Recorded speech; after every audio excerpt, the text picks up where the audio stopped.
Video பார்க்குற எல்லாருக்குமே வணக்கம்.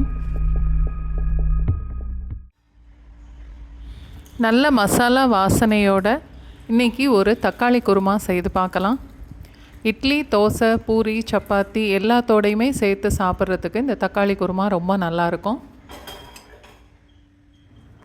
குருமாவுக்கு அரைக்கிறதுக்கு ஒரு 4 டேபிள் ஸ்பூன் அளவுக்கு தேங்காய்,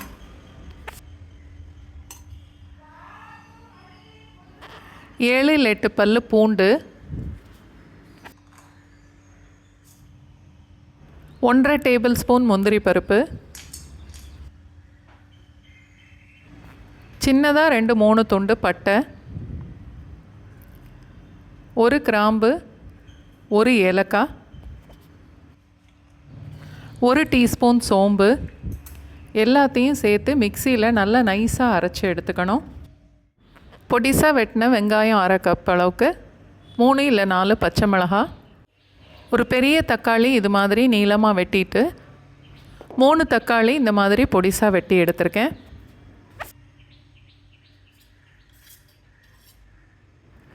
குருமா தாளிக்கிறதுக்கு 3 டீஸ்பூன் அளவுக்கு எண்ணெய், 1 டீஸ்பூன் நெய், சின்னதாக 2 துண்டு கல்பாசி,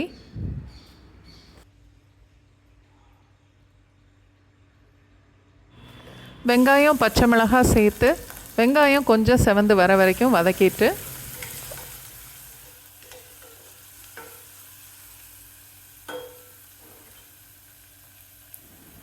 தக்காளியை இதோட சேர்த்துடலாம்.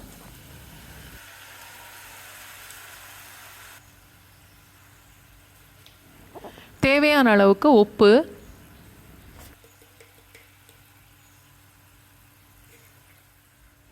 கால் டீஸ்பூன் மஞ்சத்தூள்,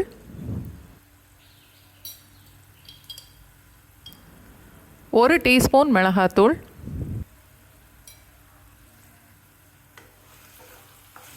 எல்லாத்தையும் சேர்த்து மீடியம் ஃப்ளேமில் 1 நிமிஷம் வதக்கினா போதும்.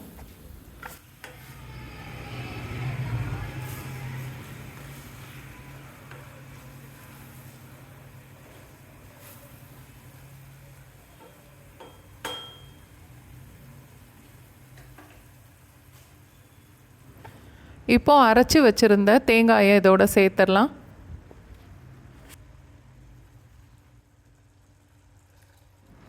மிக்சியை அலசி ஒரு 1/2 கப் அளவுக்கு தண்ணி ஊற்றிட்டு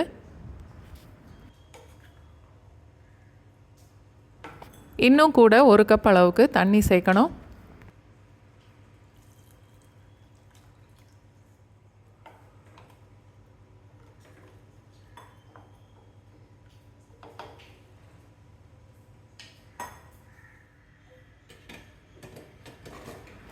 குக்கரை மூடி மீடியம் ஃப்ளேமில் 3 இல்லை 4 விசில் வச்சா போதும்.